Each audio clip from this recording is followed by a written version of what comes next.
네, 앵커의 시선을 통해서 환율 전망과 또 침체 이후에 나타나는 시장의 흐름들, 역사적인 이런 부분들 참고를 해주시면 좋겠다라는 앵커의 시선 이야기 함께 했습니다.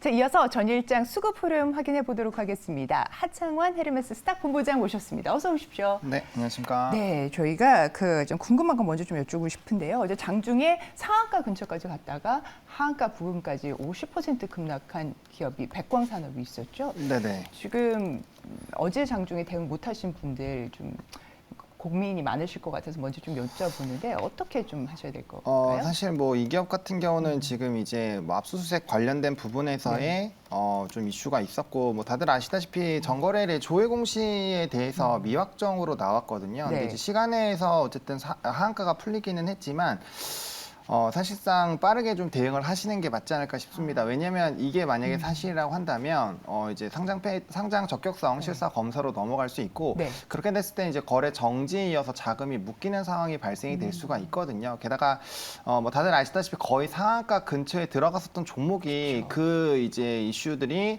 여러 매체에서 좀 돌기 시작을 하면서 굉장히 빠르게 네. 물량들이 터져 나왔고 사실상 이 정도로 눌리게 되면은 빠르게 회복하기는 조금 쉽지는 않습니다. 게다가 뭐 단기 낙폭만 하더라도 거의 100%가 올라야 되기 때문에 통상적으로 이게 만약에 좀 어느 정도의 주가의 위치 에너지가 높지 않은 상황에서 만약에 이렇게 눌렸다라고 한다면 뭐 추가적인 좀 기회를 포착을 해보겠지만 최근에 백광산업 같은 경우는 굉장히 연일 이제 그러니까요. 상승력이 강력하게 네. 나왔기 관심을 때문에 많이 가지셨죠. 아마 좀 수익권이었던 분들은 좀 많이 던지지 않았을까라는 생각이 들거든요. 네. 그래서 그런 부분에서는 단기적으로 또 매수가 결여가 될 수 있고 해당 이슈가 뭐 명확하게 오픈이 되어야지 의사결정을 할 수 있는 상황인데 아직까지는 조회 공시에서 이제 미확정이고 이제 공시 내용을 보면 이거에 대한 부분들이 조금은 재공시 예정일이 7월 12일이거든요. 네. 그러면은 뭐 사실 그 안에까지 물음표들이 좀 있다라고 한다면 투심적인 부분에서는 좀 부정적인 확률이 배제할 수 없기 때문에 일단 좀 보수적으로 대응을 하시는 것이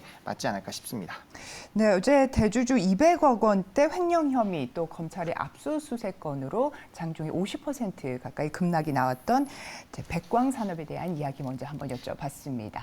잠시 어제장 복귀하도록 하겠습니다. 금리 동결 기대감에 외국인 기관의 동반 순매수세 나오면서 코스피 0.33% 상승한 2,637에 장을 마감했습니다. 코스닥은 1.25% 올라서요. 900선을 목전에 두고 있는데요. 코스피, 코스닥 모두 매매 주체별로는 외국인과 기관이 순매수, 개인은 순매도 흐름 나왔다는 점, 그리고 13일 거래일 연속으로 오른 테슬라에 또 주가 상승 영향이 있었겠죠. 2차 전지 대장주 큰 폭으로 올랐습니다. 에코프로가 8%, 에코프로 BM이 5%대 상승이 있었는데요. 자, 그럼 시간화에서는 어떤 종목이 움직였는지 지금부터 재은 아나운서와 함께 확인하시죠. 네, 시간의 특징 줍니다. 전거래일에 이어 오염수 테마가 동반해서 오름세를 시현했는데요. 일본 후쿠시마 오염수 설비 시운전 시작에 계속해서 움직이는 모습입니다. 오른 종목에만 변화가 있었는데요. 신라 SG, 동원수산, 그리고 이렇게 CJ 시푸드까지 나와 있는 모습이 확인되고 있습니다. 각각 9.99%, 9.94%, 6.16% 강한 상승 탄력을 보이는 모습입니다. 이어서 혈액 기반 폐암 진단 키트로 상급병원에서 비급여 검사를 개시한다는 소식이 지속적으로 상승 재료로 작용하고 있는 앞타머 사이언스 함께 눈에 띄는 모습인데요. 역시나 9.81% 크게 오른 모습을 나타냈습니다. 마지막으로 2차 전지 랠리 속에 계열사의 인적 분할 모멘텀까지 더해진 이수화학, 정규장에서도 상한가로 직행했는데요. 장 마감 이후에 매매 거래 정지 공시가 나왔다는 점도 함께 참고하시면 좋을 것 같습니다. 오른 종목 살펴보시면 8.7% 강한 상승불 켠 모습입니다. 지금까지 시간외 특징주였습니다.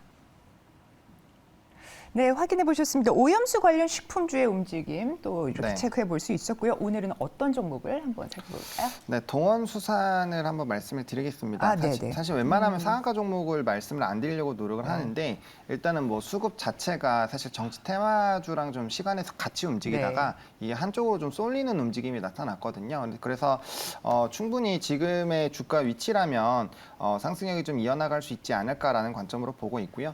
저는 뭐 최근에 굉장히 좀 먹는 쪽에 관심을 굉장히 많이 두고 있기 때문에 뭐 그런 관점에서는 충분히 뭐 순환매 관점으로도 관심이 생기지 않을까 싶습니다. 일단 수급적인 흐름에 몰렸던 이유가 이제 13일 어제였죠. 어제 이제 정부 이 토론 부분에서 한 총리께서 이제 일본산 수산물에 대한 금지 조치를 이제 유지할 것이다라는 언급을 했거든요. 이러한 부분들에서 좀 빠르게 이제 수산 관련된 종목군이 또 한번 시세가 분출이 되기 시작을 하더라고요. 그래서 사실상 신라 SG만 단기간에 바로 상한가에 들어가고 나머지 종목군도 좀 쫓아가는 움직임이 있었는데 앞서 말씀드린 것처럼 이제 정치 테마주랑 같이 움직이다가 수급이 쏠렸기 때문에 뭐 오늘 시장도 조금 좋은 상황이어서 충분히 이런 상황에서는 좀 초반에는 이런 상승 탄력이 좀 유지가 되지 않을까라고 보고 있고 뭐 다들 아시겠지만 11년 이후부터는 후쿠시마산 수산물에 대한 금지 흐름들은 좀 유지가 되고 있는 상황입니다. 게다가 뭐 최근에 이제 뭐 인상과 같은 소금부터 시작해서 굉장히 다양한 부분에서의 좀 불안감이 형성이 되고 있는 상황이고 해당 부분이 사실상 진행을 하게 되면은 뭐 대체육이라든지 뭐 다른 부분으로도 충분히 좀 이슈가 될 수 있는 상황이거든요. 왜냐하면 지금 먹는 것 자체가 뭐 기후 변화라든지 뭐 시애틀 항구 멈추는 것들 뭐 이제 보호무역지에 따른 수출 제한들 이런 것들로 사실 뭐 알루미늄부터 시작해서 다양한 원자재들에 대한 가격 변동이 생기고 있고 거기에 따라서 좀 시장에서 굉장히 좀 주목을 하고 있다라는 점. 게다가 이제 러시아 쪽에서 어쨌든 전술핵 배치 관련된 이런 뉴스들이 조금 나와 있는 상황이잖아요. 그러면 이런 상황에서 사실상 수산물 정도까지가 어떻게 보면 또 대체육으로도 볼 수 있는 부분인데 한쪽 부분에서 오염수로 인해서 좀 불안감이 생기면 다른 대체 수요 쪽으로도 수급이 쏠릴 수 있기 때문에 아마 제 생각에는 이런 수산 쪽과 뭐 이제 육계, 뭐 돈육 쪽 그리고 이제 곡물 사료까지 순환매 관점으로 최근에 움직임이 나올 확률이 굉장히 높기 때문에 뭐 관심 있게 좀 보시면 좋을 것 같고 가격 전략은 상한가가 나왔음에도 불구하고 시초에 바로 쫓아가시기보다는 뭐 9,200원에서 9,500원 라인 정도 약간의 뭐 한 초반에 한 3분에서 한 10분 정도 사이에 한번 눌렸다가 갈 수도 있거든요. 그렇게 기회를 주면 그럴 때 한번 좀 추격해서 접근해 보시면 좋을 것 같고요. 목표가는 1,500원으로 잡았습니다. 사실상 10,000원 라인이 조금 합리적이다라고 생각하는데 시간의 상한가 가격대가 9,800원 라인이거든요. 네. 그러면 이제 목표가가 너무 짧기 때문에 돌파해서 일부분 좀 시세 분출된다고 한다면 뭐 추가적인 상승력 일단 기대해 보면 좋을 것 같고요.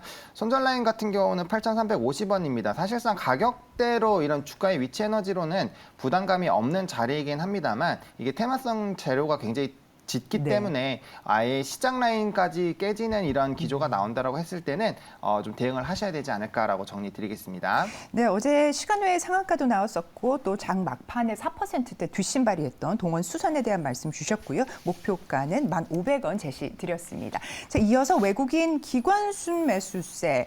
자, 흐름 확인해 보도록 하겠습니다. 네, 먼저 외국인 특징주입니다.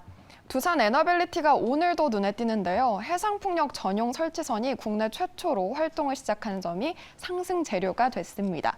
확인을 해보시면 무려 16거래일 연속 외국인이 담고 있는 모습이네요.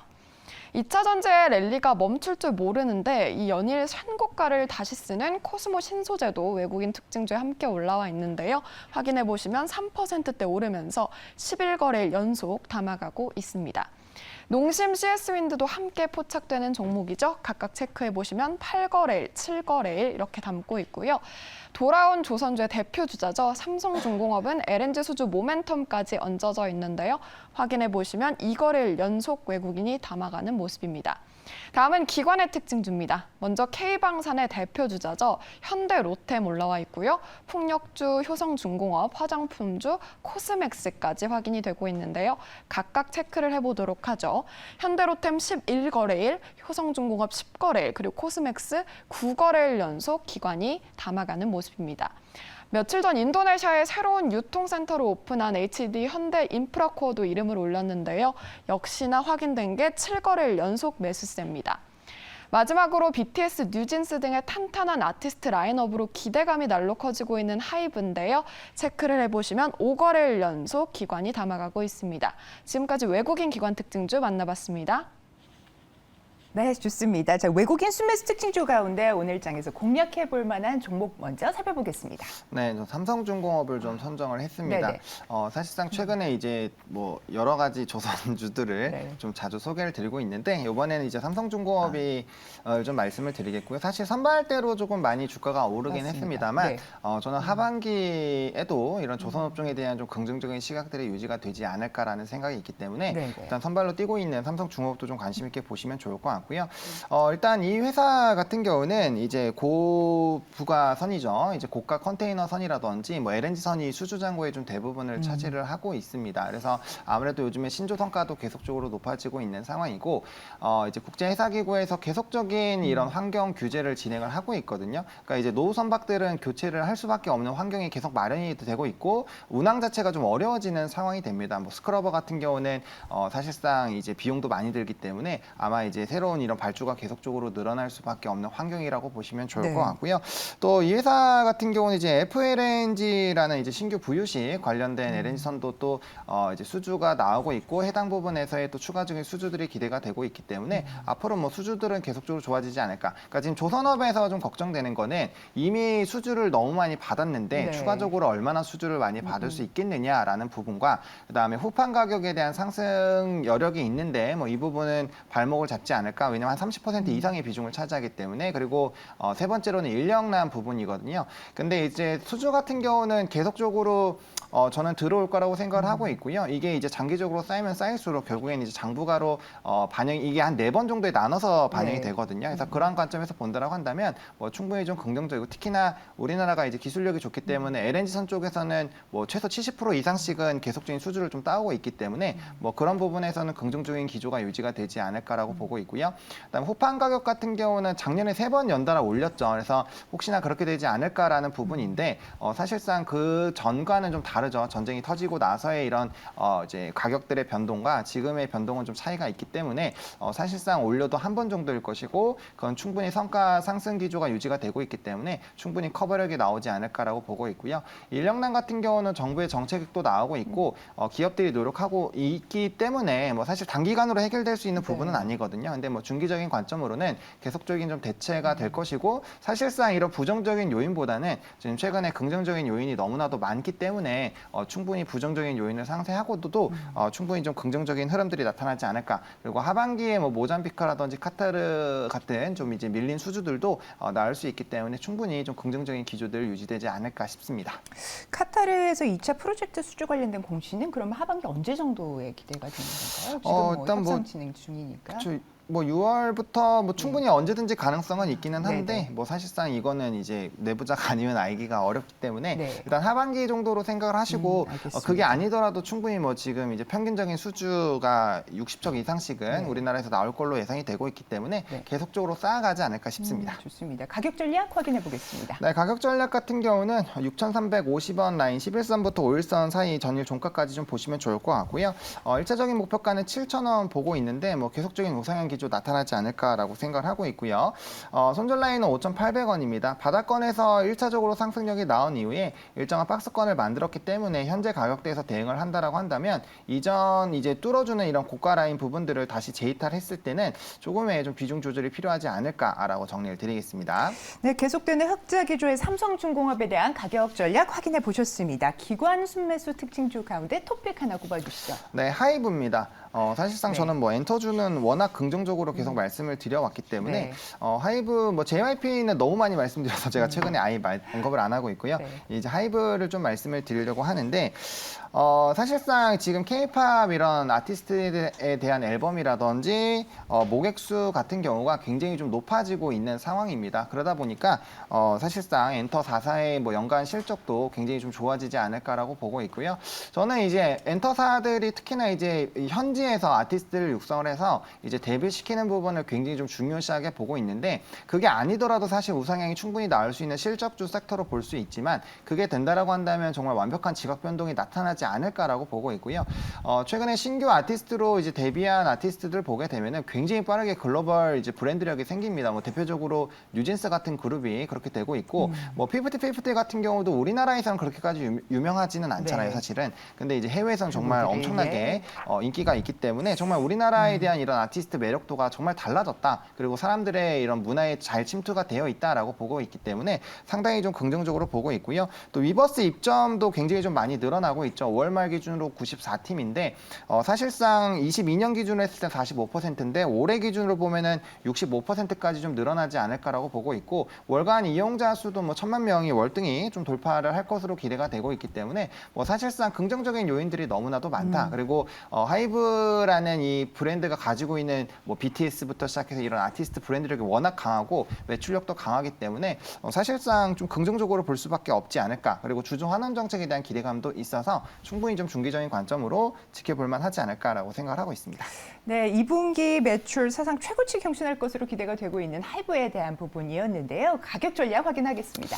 네, 가격 전략 같은 경우는 여기 지금 단기 박스를 만들고 있는데요. 해당 부분에서 좀 접근을 해보시면 좋을 것 같습니다. 27만 5천 원 라인부터 28만 5천 원까지 분할 매수로 접근을 해보시면 좋을 것 같고, 목표가는 1차로 35만 원 보고 있는데, 사실상 만약에 제가 말씀드렸던 그런 현지화들이 잘 성공을 한다라고 한다면 뭐 정고점 이상도 충분히 가능하지 않을까라고 보고 있고, 뭐 증권가는 36에서 38만 원 정도가 목표가가 평균가죠. 참고해 보시면 좋을 것 같고, 손절 라인 같은 경우는 23만 8천 원으로 좀 잡고는 있는데, 만약에 이 가격까지 좀 빠진다라고 한다면 뭐 이 종목 정도는 손절보다는 차라리 2차 추가 매수로 대응을 하시는 게 맞지 않을까라는 생각입니다.